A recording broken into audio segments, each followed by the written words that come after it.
Well, Thursday in U.S. Bankruptcy Court in Sacramento before Judge Thomas C. Holman, lawyers for the town of Mammoth Lakes will present 3 motions, all of which call for scheduling hearings and other details related to the municipal bankruptcy process. Bennett Kessler filed this report. At 1:30 p.m. on Thursday, Judge Holman will consider the town's motions. One of them calls for an order setting an eligibility hearing. Now, according to the bankruptcy court website, to be eligible for bankruptcy, a municipality must be insolvent, according to legal code, must be authorized to be a debtor, must desire a plan to deal with its debts, and must get an agreement from majority creditors, negotiate in good faith, or show why this could not happen. The court website also says, quote, Chapter 9 of the Bankruptcy Code provides a financially distressed municipality protection from its creditors while it develops and negotiates a plan for adjusting its debts. Although similar in some respects to other chapters of the Bankruptcy Code, it is significantly different in that there is no provision for liquidation of the assets of the municipality and distribution of the proceeds to creditors, end quote. Now, the town of Mammoth Lakes has offered up its 2 town-owned condominiums, but no other properties. Bankruptcy law says that objections to petitions for bankruptcy may be filed with the court. According to the bankruptcy court website, typically objections concern issues like whether negotiations have been conducted in good faith. Mammoth Lakes land acquisitions lawyer Dan Brockett stated that Mammoth Lakes Land Acquisition does intend to fight Mammoth's bid for bankruptcy. He alleged bad faith on the part of the town of Mammoth Lakes and a lack of insolvency. Now, in addition to a Chapter 9 petition, the town also filed a list of creditors, a statement of qualifications to file for bankruptcy, and other documents. Now, the town's notice of hearing says that filing a petition puts a hold on all attempts to collect or recover claims. The same document says that, quote, the primary purpose of Chapter 9 is to allow the municipality to continue its operations and its provision of services while it restructures creditor obligations, end quote. Now, the filing also says the bankruptcy court may not interfere with any of the political or governmental powers of the town. The July 5th notice of hearing was signed by attorneys of Fulbright and Jaworski and attorneys from the firm of Klee, Tushin, Bogendoff, and Stern. Now, the town of Mammoth has posted a Chapter 9 bankruptcy leak on its website with more information, and you can go to that website, ci.mammoth-lakes.ca.us. Well, Bennett Kessler also filed this report. With a standing room only crowd in 2 rooms of the June Lake Community Center Tuesday night, Mammoth Mountain CEO Rusty Gregory faced off with a sometimes hostile and tearful crowd as they all talked for more than 3 hours about the closure of June Mountain. The final word, all stakeholders will try to come up with a plan in the next 2 weeks to try to open June Mountain next winter.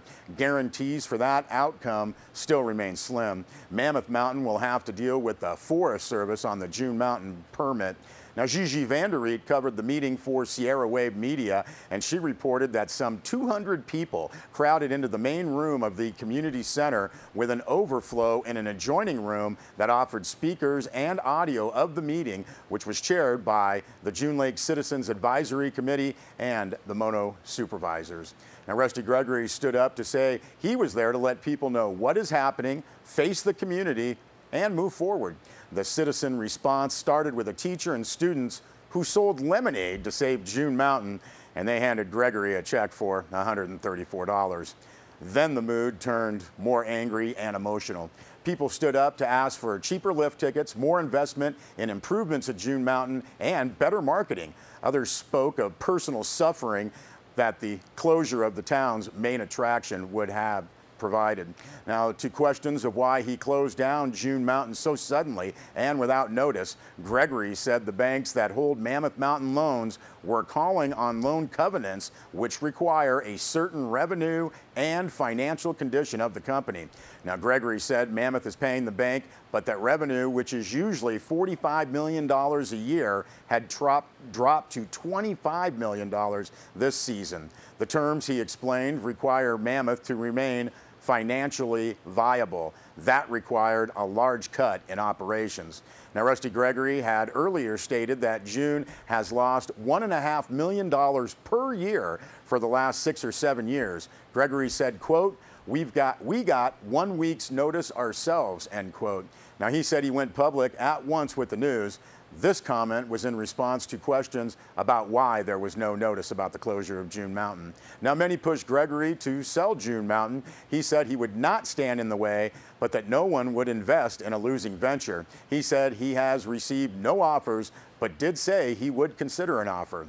Inyo National Forest Supervisor Ed Armena stood up to report that while the Forest Service sees Mammoth Mountain position, there is an obligation to run June Mountain as a facility under the forest permit. Now, he said that the Forest Service will issue a letter of non-compliance to Mammoth. The crowd broke out in applause. Armena said the Forest Service also can't force Mammoth to run a failing business. Now, Gregory made it clear that the town of June Lake needs 1,000 beds to accommodate more visitors to June Mountain. He repeatedly asked for the community vision, but citizens said they didn't want a high-end glitzy resort, but without more amenities, would the mountain succeed? Now, Rusty Gregory brought up another current issue, Air Service subsidies. He pushed the Mono supervisors to contribute $100,000 for Air Service as part of the sustainable future picture for both Mammoth and June. Rusty Gregory said, quote, get off your wallets and put some money into Air Service, end quote. A citizen shouted out, how dare you speak to them like that?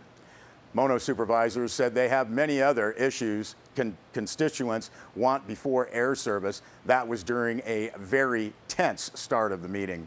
Now, to the idea of lowering the price of lift tickets, Gregory said that would mean the need to push hard for more skiers to make up for the loss of revenue. The community continued to push hard for opening June Mountain this coming winter. Gregory said he saw their point, but would have to have a good, workable plan to show the bank. Now, Connie Black, owner of the Double Eagle Resort in June Lake, supported coming up with a viable plan in the next 2 weeks with meetings of major stakeholders to hash out a new idea. Tim Alpers, newly elected county supervisor for June Lake, told Gregory that he had done something no one else could do, galvanize the community. But, he said, we still need a result. A Native American woman suggested Mammoth Mountain partner with one of the tribes and put in a casino in June Lake. Now, some at the meeting described the more than 3-hour dynamic as a rubber band. Rusty Gregory would pull people in and they would pull back. Some asked Gregory why he couldn't put people before profit. He said that's what he's been doing, but now he has to think of profit to save the whole business. And again, we thank Bennett Kessler and Gigi Vanderreet for that report. Well, on a bit of a lighter note, an exciting, well, if kind of a bittersweet week, the Junior Livestock Show and Auction is this week at the Eastern Sierra Tri-County Fairgrounds. 4-H and FFA members proudly exhibit their animals in market classes and participate in showmanship with daily shows at the fairgrounds. They will be beginning at 8 a.m. Thursday and Friday and at 9 a.m. on Saturday. And at 4 p.m. on Saturday, the buyers and exhibitors barbecue is followed by the auction at 6 p.m. Our good friend Richard Reel will be the auctioneer, so be ready for some fun and some buying. That's at the Junior Livestock Show and Auction this week at the Tri-County Fairgrounds. We'll be back with more news.